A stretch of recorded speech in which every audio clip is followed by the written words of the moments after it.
வணக்கம் நட்புகளே. நேற்றுக்கு நடந்த நெகிழ்ச்சியான ஒரு சம்பவம் தான் இது. திருச்சூர்லேருந்து சென்னை வரத்துக்காக ஸ்டேஷனில் வெயிட் பண்ணிட்டு இருந்தோம். ட்ரெயின் வந்து நின்ன உடனே ஒரு 10-15 பேர் கம்பார்ட்மெண்ட்டில் ஏற ஆரம்பித்தாங்க. நான் ஏறும்போது என்னுடைய செருப்பை யாரோ தவறுதலாக முதிச்சதில் ஒரு செருப்பு கழண்டு தண்டவாளத்துக்குள்ளே விழுந்துடுது. ட்ரெயின்குள்ளே ஏறி நின்று என்ன பண்ணுறதுன்னு எனக்கு புரியல.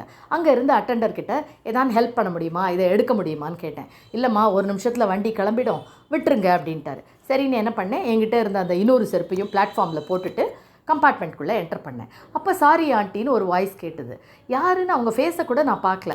நேராக உள்ளே வந்து என்ன இடத்துல செட்டில் ஆகிட்டு எங்கள் ஹஸ்பண்ட்டை புலம்ப ஆரம்பிச்சிட்டேன். என்னப்பா இப்போ பாருங்கள், ரீசெண்டாக வாங்கின செருப்பு அநியாயமாக இப்படி ஒரு செருப்பு உள்ளே விழுந்துடுது அப்படின்னு. போயிட்டு போகிறதுப்போ அந்த இன்னொரு செருப்பையும் நீ பிளாட்ஃபார்மில் போட்டு வர வேண்டியதானே, யாருக்கானு யூஸ்ஃபுல்லாக இருக்கும்ல அப்படின்னு கேட்டார். அப்படி தான்ப்பா பண்ணிட்டு வந்தேன் அப்படின்ட்டு ஒரு 5 நிமிஷமாக அதை பற்றியே திங்க் பண்ணிட்டு இருந்தேன். ஒரு 10 நிமிஷம் கழித்து ஒரு லேடி நான் இருந்த இடத்துக்கு வந்தாங்க. அவங்க கையில் ஒரு பேர் ஆஃப் நியூ செப்பல்ஸ். உடனே அவங்க, சாரி ஆண்டி, என்கிட்ட வந்து 2 பேர் ஆஃப் நியூ செப்பல் இருக்குது, நான் சென்னைக்கு ஃபங்க்ஷனுக்காக போயின்ட்டுருக்கேன், இதை இப்போ தான் ரீசெண்டாக வாங்கினேன், தயவு செய்து நோ சொல்லாமல் மறுக்காமல் இந்த செருப்பை நீங்கள் வாங்கிட்டு தான் ஆகணும்னு ரொம்ப கம்பல் பண்ணி நான் எவ்வளோ சொல்லியும் கேட்காம என் இடத்துல வச்சுட்டு போயிட்டாங்க.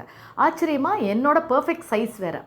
அப்புறம் நான் யோசித்தேன், ஐயோ பாவம், இவங்க ஏன் நமக்காக தன்னோட செருப்பை கொடுக்கணும் அப்படின்ட்டு என்ன பண்ணேன், ஒரு 500 ரூபாயை கையில் எடுத்துகிட்டு அவங்க இருந்த இடத்துக்கு போயிட்டு, ஏம்மா இந்த மாதிரி திங்ஸ் சம்டைம்ஸ் இட் ஹேப்பன்ஸ், எப்படியா இருந்தாலும் நான் புது செருப்பு வாங்க போகிறேன், தயவுசெய்து இந்த பணத்தையாவது வாங்கிக்கங்க, அப்போ தான் எனக்கு திருப்தியாக இருக்கும் அப்படின்னு எவ்வளோ கம்பல் பண்ணியும் வாங்கிக்கவே மாட்டேன்ட்டாங்க. அப்புறம் நான் என்ன பண்ணேன், பேசின்னு இருந்துட்டு அவங்களோட காண்டாக்ட் நம்பரை வாங்கிட்டு வந்துட்டேன். பாருங்களேன், ஒருத்தரை நம்ம ஹர்ட் பண்ணிட்டோம்னு தெரிஞ்சும் சாரி கூட சொல்லாமல் போகிற மனுஷங்களும் இருக்காங்க. நல்ல எண்ணமும் மனசும் இருக்கிறதோட மட்டும் இல்லாமல் அதை இம்ப்ளிமெண்ட் பண்ணுற ப்ரெசன்ஸ் ஆஃப் மைண்ட் உள்ளவங்களும் இருக்காங்க. இதை நான் வந்து புது செருப்பு கிடச்சிதுங்கிறதுக்காக சொல்லலை.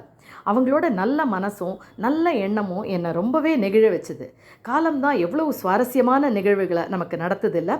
நல்லதொரு நட்பின் சுவாரஸ்யமான துவக்கமாக இதை நான் பார்க்குறேன். என்ன சொல்கிறீங்க?